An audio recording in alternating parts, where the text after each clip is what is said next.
Welcome back to Talkin Thru Your Kick with Neil Evans, Brent Zarafa and Nick Quinn as we roll through some of the other events on Saturday afternoon at Sandown. The punters had a fill-up in a couple of races, particularly with a few of the earlier betting races. Midsummer Music, I think they bet $7. $7.50.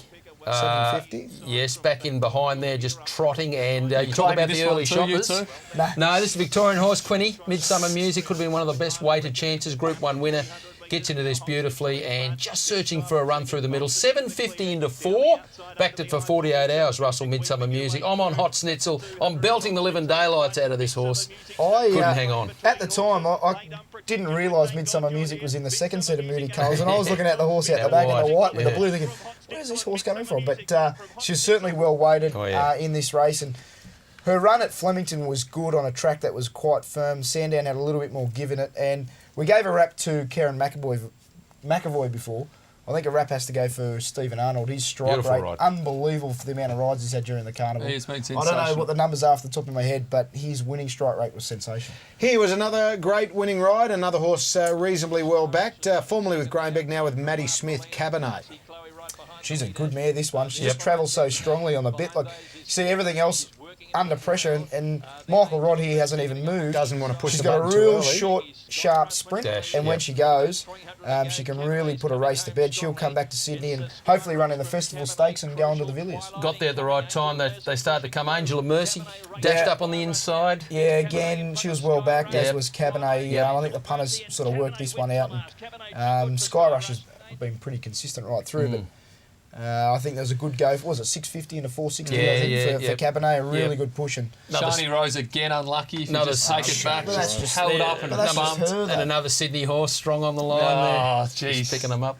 And, of course, punters had a terrific start to the day with Ibisenko, and I think, Quinny, you declared this one in your, after getting the bagging from one B Zarafa, you decided to stick your neck out and you found Ibisenko on Saturday. Yeah, God bless its heart and soul. Now, this horse, I really think it's going to be one to stick with for next campaign. Is now going to be trained by Peter Moody out at Caulfield and has really good overseas form. And, you know, it's going to be like Manigar, I think. When Peter Moody got his hands on Manigar, he was classy but a little bit dour. And I reckon this horse will really develop a nice turn of foot and be something very special in the autumn. And will sleep in blankets, no doubt. Yes, absolutely. Yep. my only question mark on that is, like, I know he's won well, but Ruben Percival, was that the strongest form race going Apparently, on? Bossy said Not that's at the all. horse that'll run second in the 2013 Melbourne Cup. There you go. No, that's a good No, point. but it was a good win, and Average race. I think he's a horse sort of that could have a bit of ability next preparation. Obviously, he's going to get better with a more time here. A But tough, hard winner, but a horse like Verdun probably a bit immature for 2 miles. Congratulations to Luca Kamani, though. He has gone to the plate a few times and he's finally cracked one. no, exactly. But if you were potting the quality of the Sandown Cup, I think probably it was diluted by how strong the Zipping Classic was. Yeah, fair enough. I don't think the Zipping Classic Zipping was overly Classic strong. wasn't exactly. Don't reckon it was strong. Three-year-old, there was 100 to 1 last start. There were no zippings in it. And put a it that Craven way. Plate winner. I thought it was quite strong. Yeah. Turned Last up. year we had a Americane and Turned who up. else? Yeah, it was Manigar. Oh, there was an average version. Oh, I thought it was quite. It was I thought it was a quite good. Craven Plate. Bloody Tammy charging past him like Tammy Burnborough. exceptionally that'll do maroon. me, Nick. Handicappers. Handicappers. It's this Victorian best thing, of isn't it? here. I thought it was quite a strong race. Exceptionally is a nice time. Oh, no, while we're on the rap of giving trainers the other way round, on the point of giving trainers rap, Paul Massara had one horse down there for the carnival, wins a couple of races. Starting to be a real It's a good win. star of the future in terms of his training ability. Horse dash beautifully. Certainly does have great facility up at Scone. Visited the Arrowfield base there a couple of weeks ago, and it was certainly you can see why horses can run because it's like Where does paradise this horse up there. go? I reckon he could line up in a handy race during the autumn carnival. Doncaster? I don't know if he run a mile.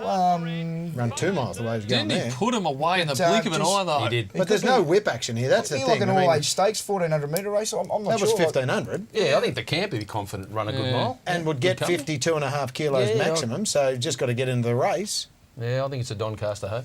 Although Doncaster, unlike the Epsom's, more run by the classy horses and it's a bit tougher to get into, so he probably has to win something on the way. Punters might have had a good day in Melbourne, but they didn't go that flash in Sydney. There was a couple of horses that were supported but not to the extent that you would like from a punting perspective. Now here's your one, Brent, that you're pretty happy Yeah, with. Sacred Star. I just liked the form line behind Field Marsh and Rebel Dane. I think there was a Canterbury midweek maiden about a month ago. It was a 1250 metre race, and I think there's the stablemate, which is what, 6? What was it? 6 to 4, 2 to 1? Al Dragon, yeah, Bradman. Heavily but they like that was that's a classic case of punters getting like all the form looking better than it was. Like they've fought out the finish again. They've run virtually 1-2 the week like they did the week before.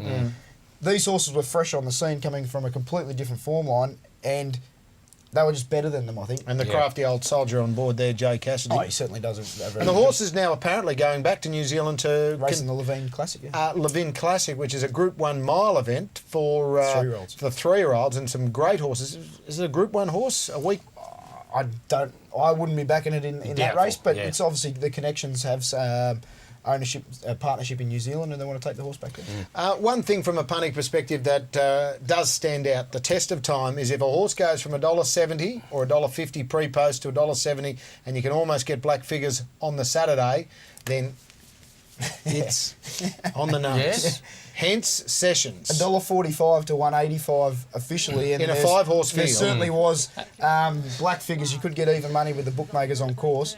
Yeah, it's about $2.40 in some of the exchange markets. When did you think you were in trouble? When they jumped.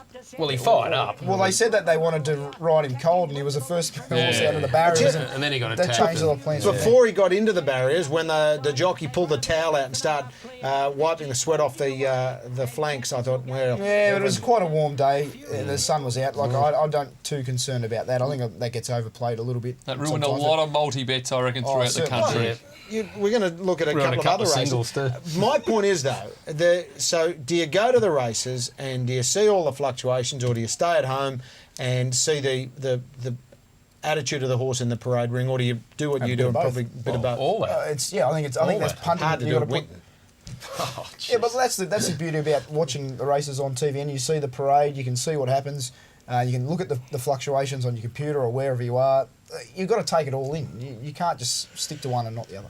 And then, of course, you can roll in and look at a horse and say, oh, I like Levi's, they're my favourite pair of jeans, I'm going to back this, which 10,000 girls would have done on Saturday. They certainly would have. And what about Moriarty? Just cruised up here. Yeah. And he was another horse who was a big drifter. I think it opened even money and got out to about $3.30, the top fluctuation. And that's non-Walla. Got back to about $3.10 SP, and looked as though it was going to at 3.30. Looked like it was going to really win easy on the turn, but just having that couple of weeks between runs probably told Levi's Choice was rock hard fit. They thought the Gay Waterhouse there, 2 for T, would actually push forward, got trapped wide early, but it was under the bat 1,000 metres from home.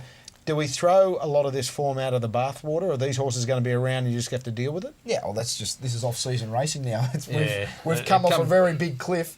And for the next couple of months, this is what you sort of have and to it's do. pretty abrupt too, so you've got to be wary. So money-wise, was the punting severe, or just was like a... No, it was solid. Yeah? It was still pretty solid. Turnover Obviously was it comes good? down a bit, but it was pretty good. Pretty good. Because there's settlement weeks this week, so obviously punters still had a bit of love from Luxbet until they had to weigh in and square away. The punters, they played pretty good, so they got a bit of cash. Of course they did. They got a bit. Well, I think we finished. Mate, we laid something. We laid that $17. We laid their dog on Friday. Havlando the place. We finished a half length in front. Of course you did. I'm telling you, I've seen the figures. I love the half length. We're doing something wrong. I don't know. Of course you are. Here's an email. How often does it happen to the panel members when they completely bomb out? Oh, please. What, bomb out as in just can't get one over the line? Moraine, Terrific. Well, I was on Moraine. Sessions, Moriarty. Jeez, I got tip terrific there. I was on Sessions. Admittedly, it was all up Moraine, so that was blasted out early. Yep. Considering so many well-backed horses won, it was almost harder to pick favourites that didn't. Yeah, I think that's a very, very astute tweet. I think as a punter and a form person, you either see it well or you're off. How many times do you have a day where you said it was fantastic? I had 5 bets for 4 winners and took doubles like that bloke would have done if they won. Time out. And how then many sometimes days, how many the opposite days have you had happens. 5 bets? For 4 winners. Before midday. But then a lot of times you say there's 5 good things today, and they're the days you can really get yourself in froth and bubble. Brendy? Yeah, I sort of... Yeah, like I agree with Quinny. Sometimes you're on fire, and some days you just see it, and it just doesn't happen for you. I was on fire on New Zealand. early in the day, and I was having little nibbles on the New Zealand Cup. I felt obligated to. It was their biggest day of racing, the New Zealand Cup. The money's all the same. Well, maybe it's not New Zealand. How much form do you do for New Zealand? Mate, I have a little, I girly bet, I like the name. Girly bet. I followed the jockey.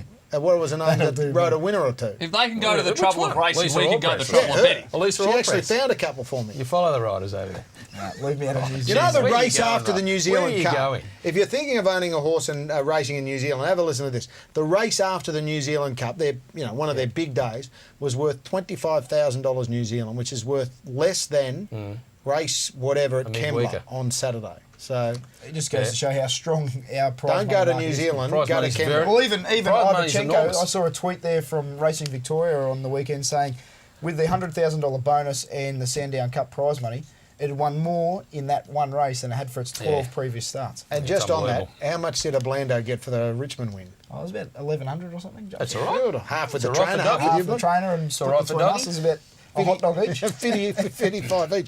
The racing continues, of course, and it's a fun time to go to the races. Plenty of Christmas parties in action, and this Saturday back at Rosehill Gardens, New South Wales Thoroughbred Breeders Race Day. Plenty on the final weekend of the Grand Spring Members Badge Draw. Of course, $4,000 is the pool, which is jackpotted. You've got the Star SMS to win competition, chance to win a gift voucher at the Star, and that Super Saver ticket, $70 worth of value, just $30. The entry, food, drinks, $5 bet, and more. You can get it from Ticketek, and as I say, plenty of hospitality available as we roll into Christmas parties as we head to a break here on Talkin Thru Your Kick.